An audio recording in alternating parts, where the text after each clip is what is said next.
अस्सलाम वालेकुम। Hello students, आज हम class matric physics chapter number 11 और चैप्टर का नाम है साउंड। न्यूमेरिकल नंबर 1 और 2 जो है इसको हम स्टडी करेंगे। क्वेश्चन नंबर 1 जो है यानी कि न्यूमेरिकल नंबर 1 कुछ इस तरह से है। Calculate the speed of sound in air at 50 centigrade, यानी कि स्पीड ऑफ साउंड मालूम करना है 50 सेंटीग्रेड पर, अगर टेम्परेचर जो है 50 सेंटीग्रेड हो। Given that speed of sound at 0 centigrade is 331 metre पर सेकेंड, और अगर 0 सेंटीग्रेड पर जो स्पीड है साउंड की वो हो 331 मीटर पर सेकेंड, तो आपको 50 सेंटीग्रेड पर मालूम करना है कि 50 सेंटीग्रेड पर उसकी स्पीड ज़्यादा होगी। तो स्टूडेंट्स, आपको मालूम है कि अगर टेम्परेचर ज़्यादा होता है तो स्पीड थोड़ी सी ज़्यादा हो जाती है और टेम्परेचर कम हो तो स्पीड कम होती है। आगे हम देखते हैं, इसमें ये आपको नज़र आ रही है साउंड वेव्स, इसमें क्रस्ट और ट्रफ नज़र आ रहा है। स्पीड ऑफ साउंड 0 सेंटीग्रेड पर 331 मीटर पर सेकंड है, और जो टेम्परेचर जो उसमें गिवन है, जो आपको दिया हुआ है, वो है 50 सेंटीग्रेड। स्पीड ऑफ साउंड जो है वो उसको हम वी से रिप्रेजेंट करेंगे 50 सेंटीग्रेड पर। इसके बाद हम डेटा बनाएंगे सबसे पहले, और डेटा में हम लिखेंगे टेम्परेचर। टेम्परेचर को आपको मालूम है कैपिटल टी से रिप्रेजेंट करेंगे। 50 सेंटीग्रेड हम इस पे लिखा है हमने, और उसके साथ इक्वल का साइन लगाकर हमने 50 के अंदर हम 273 के इसके अंदर ऐड करेंगे। तो स्टूडेंट, इसमें 273 के इसलिए ऐड करेंगे कि इसको हमें सेंटीग्रेड या सेल्सियस को केल्विन में कन्वर्ट करना होता है। तो जब भी आप इस तरह की प्रॉब्लम सॉल्व करें तो उसको सेल्सियस में कन्वर्ट करने के लिए 273 ऐड करेंगे। तो इस तरह से ये टोटल जो टेम्परेचर हो जाएगा 323 केल्विन हो जाएगा। तो अब आगे हम देखते हैं, स्पीड ऑफ साउंड 0 सेंटीग्रेड पर 331 है जो इसमें गिवन है, और speed of sound eight 50 centigrade पर ये आपको मालूम करना है। वी से इसको रिप्रेजेंट किया है, क्वेश्चन मार्क लगाया है। ये आपका कंप्लीट डेटा बन गया है। अब इसके बाद हम सोल्यूशन की तरफ देखते हैं। सोल्यूशन इसका इस तरह से होगा। इसका हम सबसे पहले फार्मूला लिखेंगे, v is equal to 331 under root T upon 273 के। ये फार्मूला जब ये आपको मैं टॉपिक पढ़ा रहा था उसमें फार्मूला मैंने आपको सिखा दिया था, तो वही फार्मूला यहाँ पर अप्लाई होगा। इसके बाद हम यहाँ पर इसमें वैल्यूज पुट करेंगे। टी की जगह 323 जो कि यहाँ पर हमने कैल्विन में कन्वर्ट किया ये लिखेंगे, और नीचे 273 कैल्विन जो कि स्टैंडर्ड है वो हमने यहाँ पर लिखा है।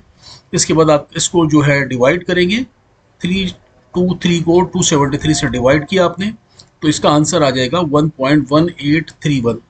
इसके बाद आप इसको वैल्यू को रूट से बाहर निकालेंगे कैलकुलेटर से, तो इसका आंसर आ जाएगा 1.0877। इसको आपने मल्टीप्लाई किया 331, तो ये इसका आंसर हो जाएगा 360 मीटर पर सेकंड। तो स्टूडेंट, आपको ये समझ में आ गया होगा कि 50 सेंटीग्रेड पर इसकी जो स्पीड होगी वो 360 मीटर पर सेकंड होगी, जबकि 0 पर इसकी जो स्पीड है ये आप देख रहे हैं कि 331 है। और अब शुरू में मैंने आपको बता दिया कि अगर इस टेम्परेचर ज़्यादा होगा तो स्पीड भी ज़्यादा होगी। इससे ये बात प्रूव होती है कि हमारा न्यूमेरिकल बिल्कुल सही है। ओके स्टूडेंट, अब इसके बाद हम रिजल्ट देखते हैं। रिजल्ट अब इस तरह से लिखेंगे। ओके स्टूडेंट, इसके बाद हम न्यूमेरिकल नंबर 2 की तरफ चलते हैं। न्यूमेरिकल नंबर 2 कुछ इस तरह से है। A person has an audible range from 20 hertz to 20 kilo hertz. एक कोई शख्स है, उसकी जो ऑडिबल रेंज है कम से कम यानी कि लोवेस्ट जो है 20 हर्ट्ज है और ज़्यादा से ज़्यादा 20 किलो हर्ट्ज है। What are in air correspondence to these two frequencies? Take the speed of sound in air as 340 metre पर सेकेंड। अगर हवा साउंड की रफ्तार जो है, साउंड की स्पीड जो है वो 340 मीटर पर सेकंड हो, तो आप इसकी जो वेवलेंथ है लोएस्ट फ्रीक्वेंसी की और हाईएस्ट फ्रीक्वेंसी की वेवलेंथ आप उसको फाइंड करेंगे।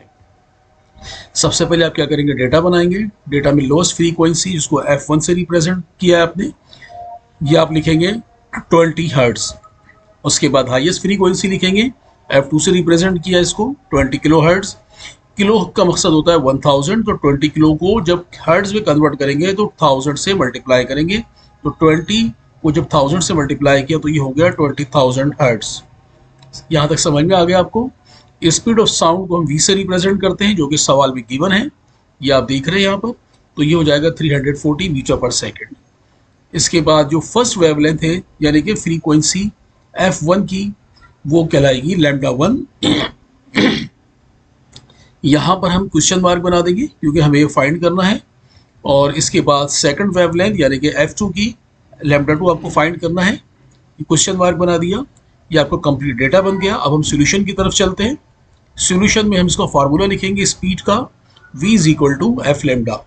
ये फार्मूला आपने वैल्यू पुट की, क्योंकि आपको लेमडा मालूम करना है वेवलेंथ, तो आप इसको इस तरह से अरेंज कर लेंगे सबसे पहले।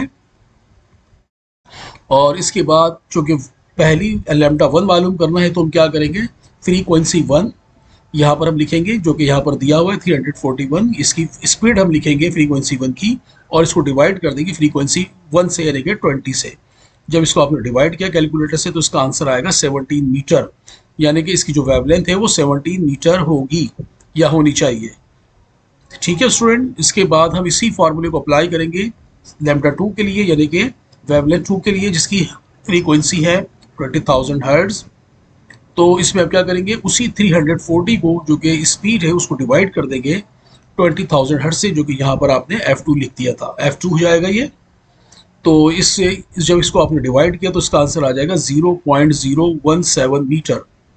तो स्टूडेंट इस तरह से आपने मालूम कर लिया दोनों फ्रीक्वेंसीज का जो वेवलेंथ है।